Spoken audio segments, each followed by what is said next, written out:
सतसंग पर्वत पर महाराज पांडु कुंती जी और माद्री जी के साथ विराजमान हैं। बहुत से ब्रह्म ऋषियों का सेवन पांडु जी महाराज करते हैं। पुत्र की प्राप्ति की प्रबल इच्छा और जाने अनजाने में एक भयंकर अपराध बन जाना।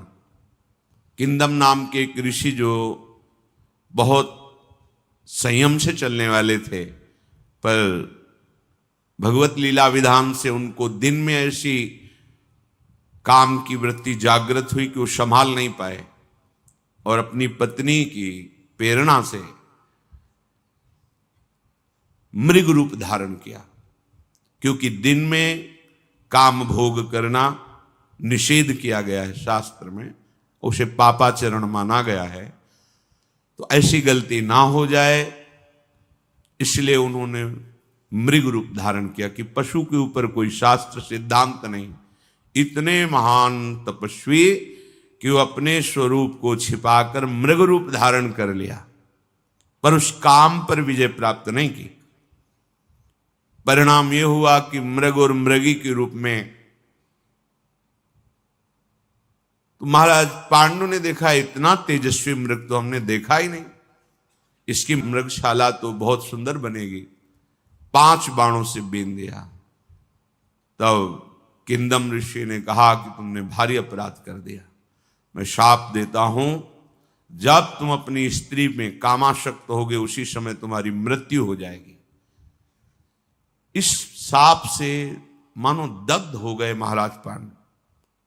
कुंती जी से कहा कि अभी कुछ समय पहले ब्रह्म ऋषियों ने कहा तुम्हें निराश नहीं होना, तुम्हारे पुत्र होगा। तो मैं तो असमर्थ हूं शाप के कारण, फिर पुत्र कैसे हो सकता है।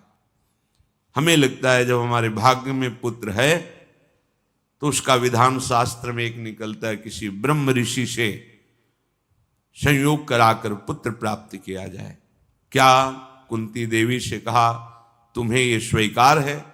तो उनका भगवान किसी ब्रह्म ऋषि की आवश्यकता नहीं है, हमने एक ऐसा दुर्वासा जी से मंत्र प्राप्त किया है कि जिस देवता को चाहे आकर्षित करके बुला सकते हैं। महाराज पांडु की प्रेरणा से साक्षात धर्म, जिससे धर्मराज युधिष्ठिर प्रकट हुए।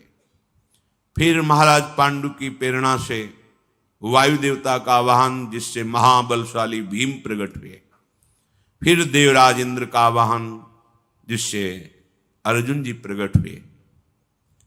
फिर कुंती से कहा तो कुंती ने कहा बस महाराज, शास्त्र विधान इतना ही है, आगे एक शब्द भी आप नहीं बोलना। माद्री जी ने प्रार्थना किया पांडु से कि आप जानते हैं मैं किसी भी स्थिति में कुंती जी से कम नहीं हूं, पर मुझे महारानी पद नहीं मिला, मैं सह गई। अब तो असह नहीं हो रहा है कि उनके पुत्र भी हो गए और मेरे पुत्र नहीं। मैं प्रार्थना कर नहीं सकती, आप प्रेरणा कीजिए कुंती जी को कि एक पुत्र के लिए मुझे भी सौभाग्य प्रदान करें। महाराज पांडु ने कुंती जी से ऐसा निवेदन किया। कुंती जी ने कहा किसी भी एक देवता का आप स्मरण करो, मंत्र विधि का प्रयोग मैं कर रही हूं। तो बड़ी सावधानी और प्रवीणता से विचार किया कि इनके 3 पुत्र हैं तो 2 तो होने ही चाहिए, और 2 के लिए अवसर है नहीं, इसलिए उन्होंने एक देवता का स्मरण किया जो 2 रूप में रहते हैं, अश्वनी कुमार। दोनों अश्वनी कुमार प्रकट हुए और उनसे नकुल सहदेव का प्रादुर्भाव हुआ।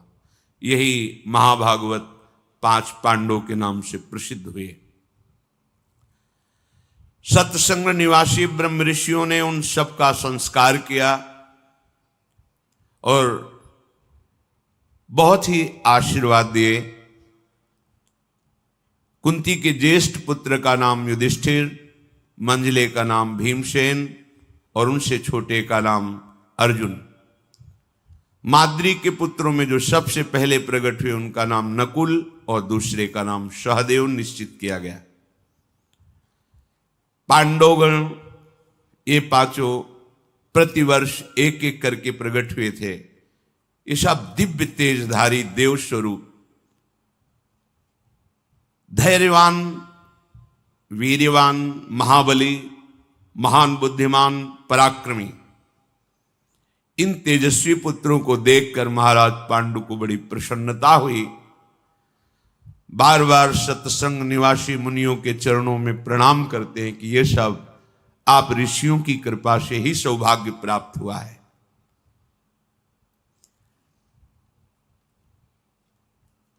कुंती जी समान वात्सल्य वाली थी। समान वात्सल्य, माद्री जी के पुत्रों में और अपने पुत्रों में किंचित भेद ना रखना और समान दुलार करना। माद्री जी के हृदय में थोड़ा सा जो होता है वो एक थोड़ा सा था कि मैं किसी बात में कमी मेरे में नहीं है, फिर भी विशेष सम्मान कुंती का और अपने पुत्रों के प्रति ज्यादा लगाव वो होता है। लेकिन कुंती जी महाभागवत हैं, कभी उनके मन में ऐसा भाव नहीं। सत्संग निवासी तपस्वी मुनि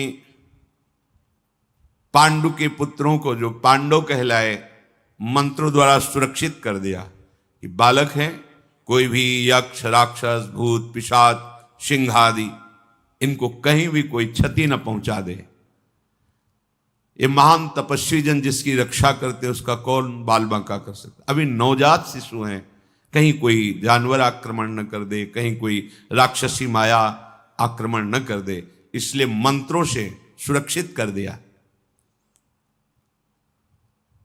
द्वारिका में वसुदेव जी की ये बहन है कुंती जी, वहां बैठकर विचार हुआ जब गुप्तचरों ने बताया कि किंदम ऋषि का शाप महाराज पांडु को प्राप्त हो गया है और वो सत्संग पर्वत पर एक वानप्रस्थी की तरह, तपस्वी की तरह रहकर जीवन व्यतीत करते हैं, शाक मूल फल पाते हैं, ब्रह्मचर्य से रहते हैं, सदैव तपस्या परायण हैं। जब इस प्रकार वहां वार्ता हो ही रही थी कि दूसरे गुप्तचर ने बताया कि 5 महान बली पुत्र उनके प्रकट हुए। आश्चर्य हो गया कि जब शाप है तो पुत्र कैसे? तो गुप्तचरों ने पूरा विवरण रखा कि दिव्य देवताओं के द्वारा ब्रह्म ऋषियों के बीच में इन 5 पुत्रों का धर्म शास्त्र के अनुसार प्रादुर्भाव हुआ है। महायशस्वी वसुदेव जी ने कहा कि हम विचार ही कर रहे थे कि जो ऐसे धर्मात्मा है, तपस्वी हैं, वो ऐसे दुख संकट में कैसे फंस सकते हैं कि उनके कोई संतान ही न हो, सिंहासन पर आरूढ़ होने के लिए कोई राजकुमार ही न हो। अच्छा हुआ पांडु जी का प्रिय हुआ, ऋषियों की कृपा हुई, बहुत से विद्वान ब्राह्मणों को वसुदेव जी ने सत्संग पर्वत पर भेजा, वस्त्र, आभूषण, बहुत सी भोजन सामग्री, और कहा कि आप जाकर के उनके संस्कार कीजिए उनके कुल के अनुरूप। ब्राह्मणों ने जाकर के वहां जब महाराज पांडु के सामने बात रखी तो कुंती और माद्री बहुत प्रसन्न हुए और मन से ही वसुदेव जी को प्रणाम किया। गर्भाधान से लेकर चूड़ाकरण, उपनयन संस्कार ये सब ब्राह्मणों ने मंत्रों के द्वारा कराया। उनमें श्रेष्ठ पुरोहित श्री कश्यप जी थे। यशस्वी पांडव चूड़ाकरण, उपनयन, यज्ञोपवीत संस्कार, उपाकर्म, वेदाध्ययन, इन सब में उन ब्राह्मणों ने इनको पारंगत किया।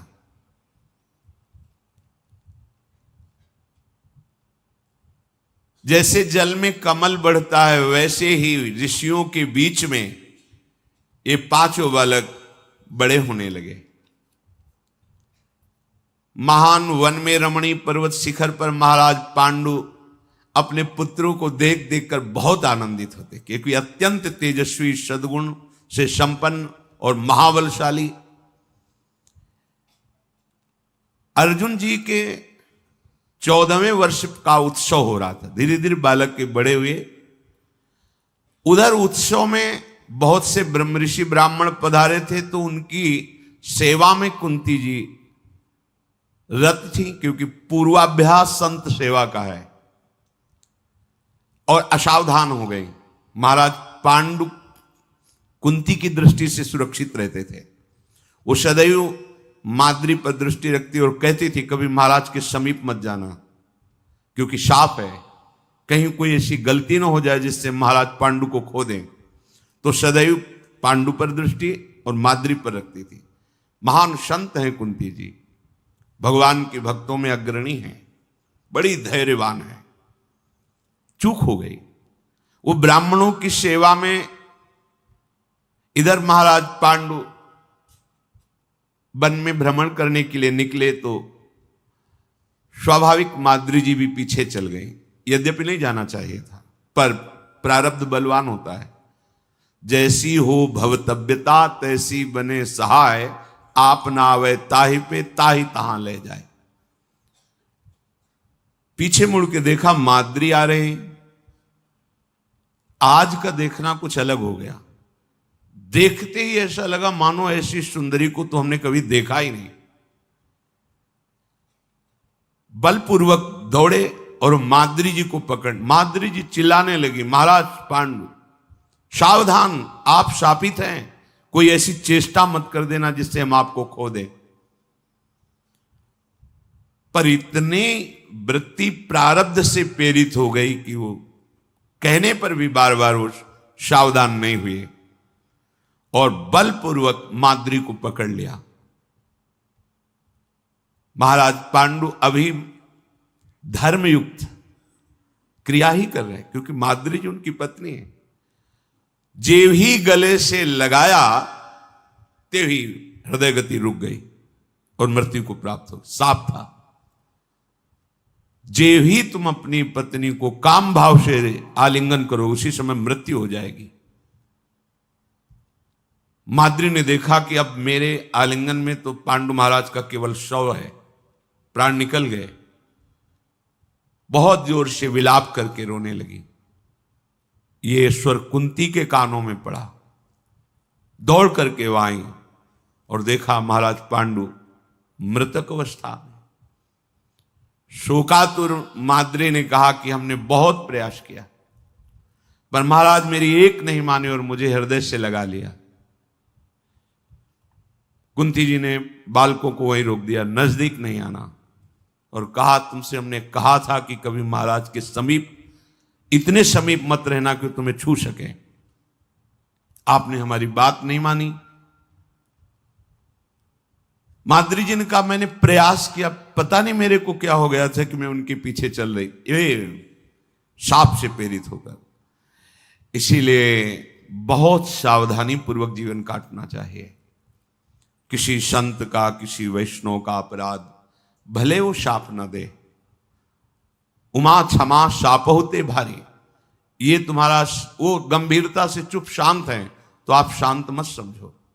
राम रोष पावक सो जरे, जो अपराध भक्त कर करे। ये ऐसे महान तपस्वी हैं, ये भगवत स्वरूप हैं, लेकिन ऋषि का अपराध बन गया तो देखो कैसे मृत्यु हो गई।